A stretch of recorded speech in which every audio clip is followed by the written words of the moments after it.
Has the buy local food movement helped farmers and open up new markets? Is organic farming really better than conventional farming? And what does it take to run a successful farming operation these days? We'll discuss these topics and more with today's guest, Kim LeQuire. Kim runs Kornegay Family Farms along with her father, Danny, mother, Susie, and brother, Dan, a 5,000-acre fourth-generation farm in Johnston County, North Carolina.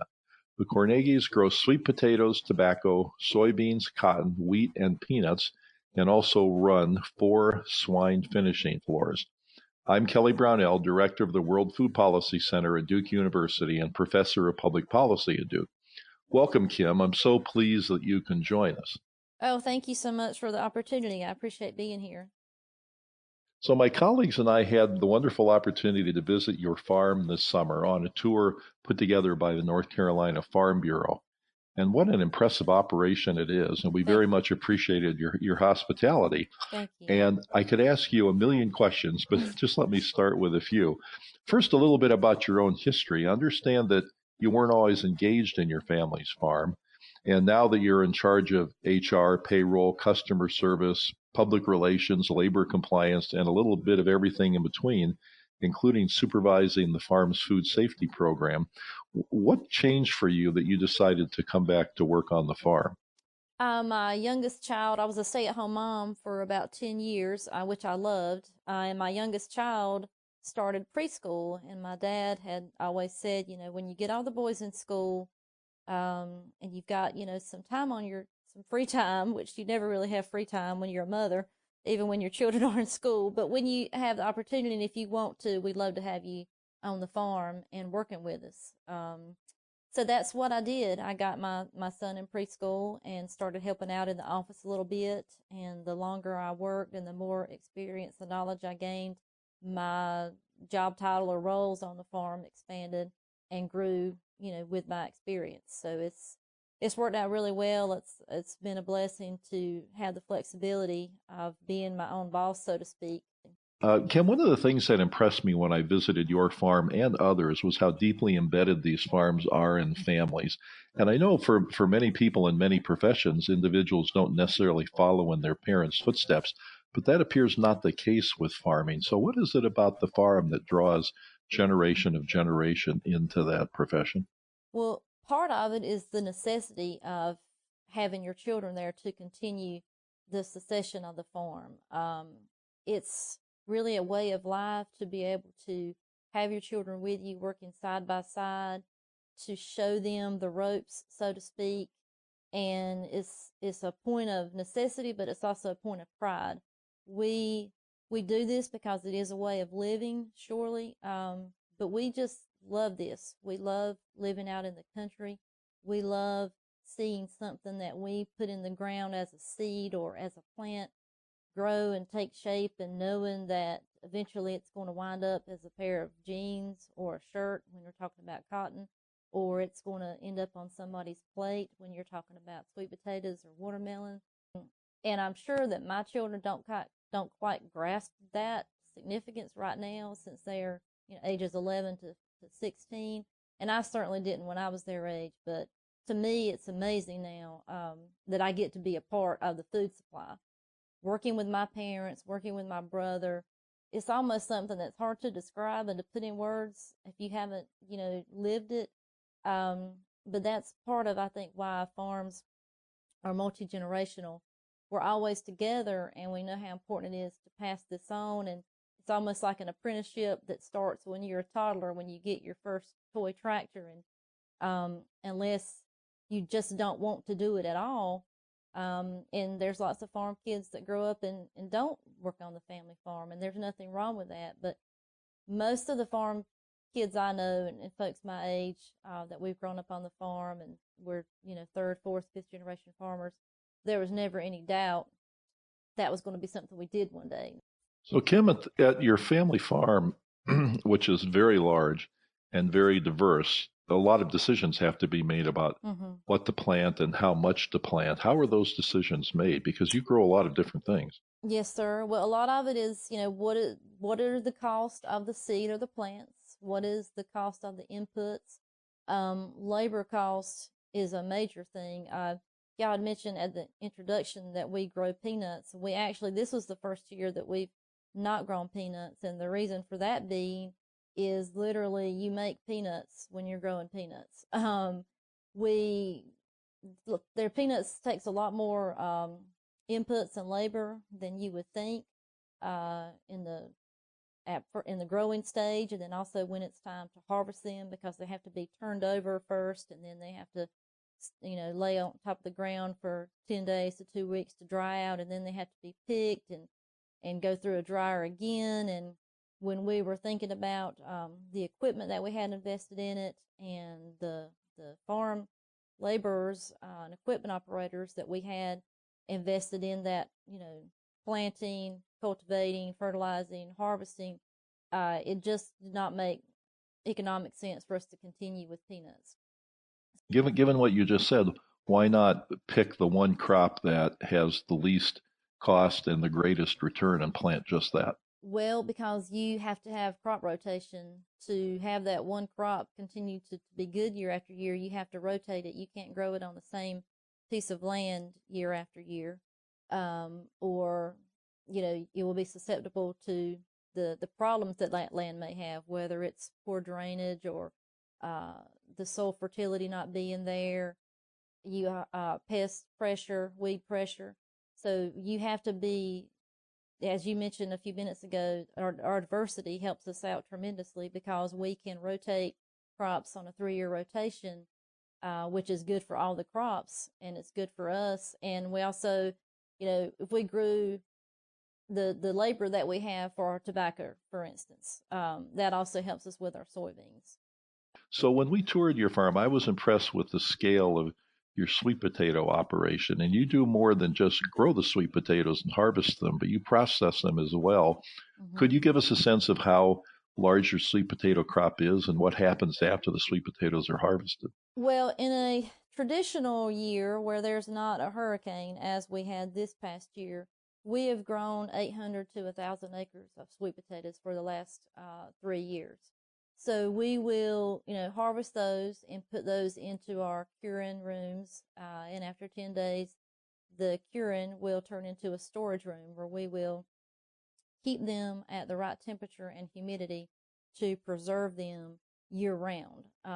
Many commodities like bell peppers, for instance, or watermelons or greens, they have a very limited growing and harvest window because they're highly perishable.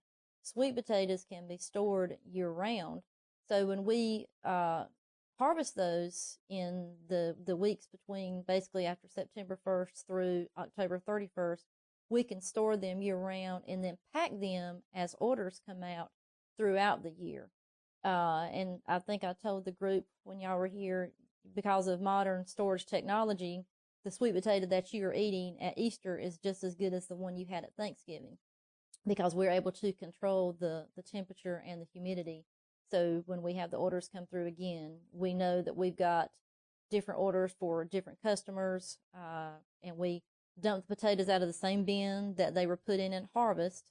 We don't wash them prior to receiving that order. They're dumped out that day from that bin, and they are washed that day and packed according to order to go out either the next day or in a couple days. We don't keep anything on the floor longer than 72 hours. And your sweet potato is delicious and tastes good and is preserved well because of the way it's been stored throughout those months since it was harvested. Kim, another thing that impressed me when I was visiting was how many sophisticated and complex decisions a farmer has to make, particularly on a farm of your size. You're making massive investments in equipment. You have labor that has to be hired on a seasonal basis. There are the questions about when to release things into the market. All these sort of things are very complicated, and most people probably don't appreciate the business sophistication a successful farmer has to have. Would you mind commenting on that? Well, I couldn't agree more with your statement there. There are lots of decisions that goes into what we do here on a daily basis. Some decisions we make every day, and some decisions are projections for what's coming up in the future. And there's always things that we cannot control, the weather being the top one. But we do have to think about what's the revenue been from this particular crop over the past few years, and can we justify growing it again? Do we need to have as many seasonal laborers come in this year when we know that the labor rate is increasing in 2019? The fuel costs that do we need to book propane right now where it's at this rate, or is it going to go down a little bit in a few weeks or a few months? These are all things that are major decisions for us, and they have huge impacts when it comes to making a profit. And people might be surprised to hear a farmer say, we need to make a profit. I mean, that sounds like something a business person would say. Well, I am a business person. This is a business. We're farmers, and we love the land, and we live out in the country, and we kind of have a simple way of life, but that doesn't mean that we don't treat what we do and how we make our living as a business. We have to, in order to sustain ourselves and to have this to pass on to the next generation. Have you noticed any changes over the years in the role that women play in farming? I think so. I mean, my mom has always been involved in the farm. My mom could run a tractor. She could run a harvester in the field, harvesting tobacco. She could run a crew at the barns, either burning the tobacco or taking it out. And that's what most generations of my mom's generation did, most farm moms. And of course, a farm mom always kept the books. I remember watching my grandmother, when our employees would bring their time that they kept in a little memo pad to her, she would figure out their time and write their checks at the end of each week. So a farm mom has always been involved in the books and things like that since I can remember. But I do think a woman's role on the farm is evolving to more of helping make the crucial decisions and being where I am, where I'm managing, the HR and the customer relations and trying to get our word out to the public. That wasn't such a big of a deal, the public persona of farmers when I was growing up. I feel like farmers were more admired when I was a child, and not that farmers aren't admired now, but it seems like what we are doing is misunderstood and not appreciated, and that's why I thank you so much for giving me this opportunity to talk about what kind of things we do go through. Well, Kim, let's talk about that more. What do you think is misunderstood about farming? I don't think people realize how much we just love it and what it means to us. I mean, my children, my family, we eat the same food that we send out to the public. So I think there's a lot of misconceptions about applications that are put on crops, chemicals and pesticides, for instance. But everything is a chemical. Water is a chemical, and I think that word scares people. If there was some more time taken to understand things and how all those work and the structure, which I know no one has any more time to do anything like that. But I feel like if people would ask their farmer, what do you use this for? There's less chemicals used now than there were, 10, 15, 20 years ago because of the advances in science and technology. And we love the technology that has been brought to us, through our iPhone and all the things that we can do on the internet. So it seems like technology and science advances on farms, though, and in agriculture has been viewed as in a kind of a negative light. We're able to apply less chemicals than we did, 20 years ago or even 10 years ago because of science and the way that these chemicals are made. GMOs So, are Kim, not. that it leads nicely actually I'm sorry to interrupt, but it leads nicely to the issue that a lot of people care about, which is organic farming. And some people think that it's inherently better for both people and the environment than conventional farming. What is your opinion on that? I don't think that organic is better than conventional, and I don't think that conventional is better than organic. I think they are different ways to farm, and I don't feel like, us conventional folks should be leading the charge against organics and vice versa.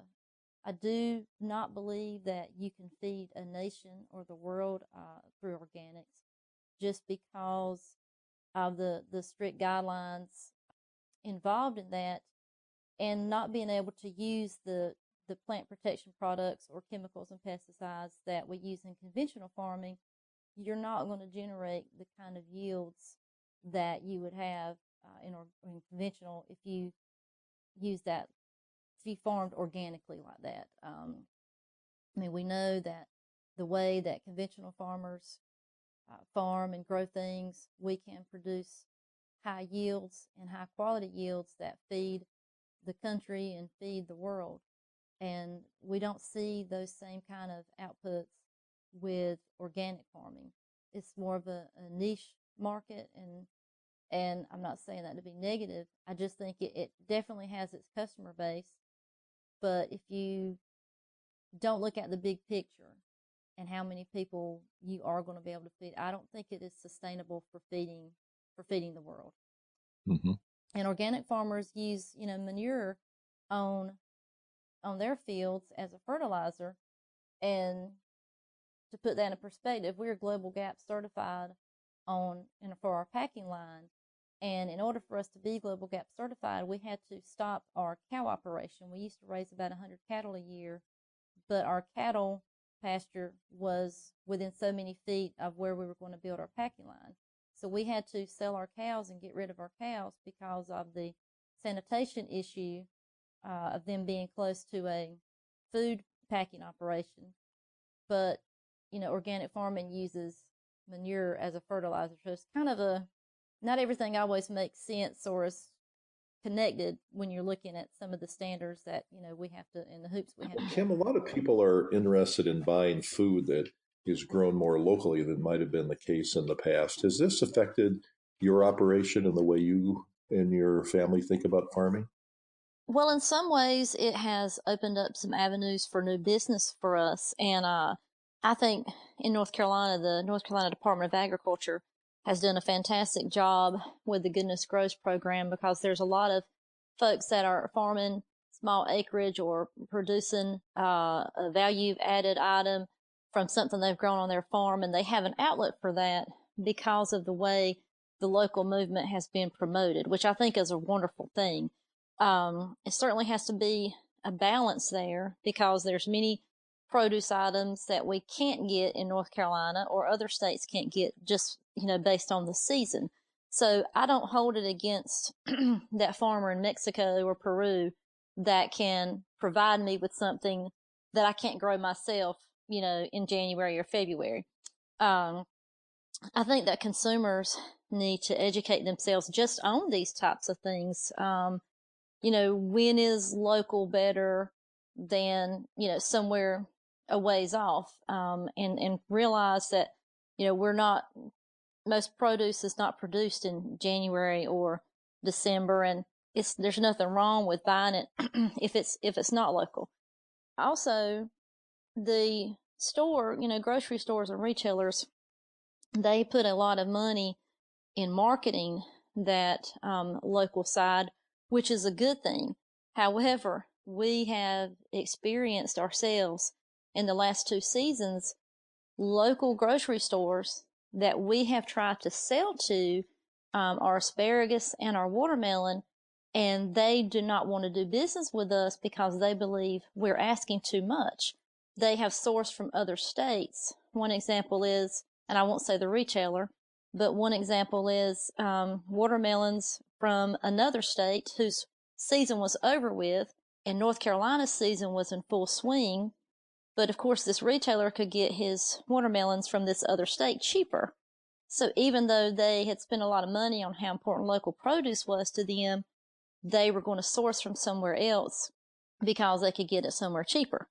And I understand that. Yeah, these are market things most people really don't understand. Yeah, it's interesting to hear about them. And I understand that, because the bottom line, you have to be sustainable.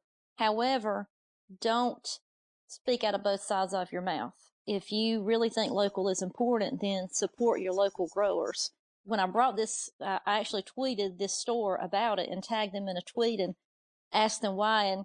And their solution was not to source more from North Carolina. They told me they would have that store remove the local produce sign from that store display. So that doesn't sound like the best solution by a long shot. No. And then another thing is with asparagus. Asparagus it's not a labor intensive crop, but it takes a long time to harvest. just because you have to, go about it slowly and you don't want to damage it when you're picking it, or you're actually breaking it off at the bottom. So it's a very slow process. And when you are paying an hourly rate to your workers, it takes a lot of hours to generate the kind of volume that a grocery store or distribution center wants to purchase and needs to purchase. Consequently, the South American asparagus market, they do not have the labor regulations that we have here in the U.S. They can pay their laborers, pennies compared to what we pay ours. So their asparagus was around $3 a pound back in the spring, whereas local asparagus, in order for us to make a profit off of it in the store, it would need to be around $7 a bundle for a 1 pound bundle. So, local is a fantastic and wonderful thing if your retailers would get behind the farmer. And I think the smaller chains and the farmers markets do that and are fantastic about it. But we need these big box stores to get behind farmers and help them. You don't see a lot of new farms coming up for a reason, but you do see a lot of new grocery stores popping up all over the place. And that's because a lot of that money, instead of being distributed back to the farmer or paying the farmer a better price for their goods, those stores are keeping it and building more stores or spending more on marketing, whereas you have your small family farms are kind of going out of business, really. Yeah, I appreciate your description of what's a pretty complicated process. One final question. If there's one big thing or one takeaway thing you like people most know about agriculture and farming, what might that be? Well, farming has changed so much just in the last 10 years, but really over the last 50 years with advances in technology, we can farm so much more efficiently now. It is a business. The point of me saying this is it's a business, but it also is most of the time a family business.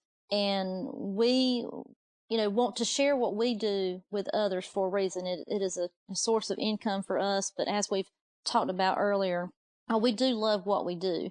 And in North Carolina, it seems like we've had some farmers come under fire in the past few months. And I think there's a lot of misinformation and misunderstanding out there about what farmers do and the products that we use on our crops.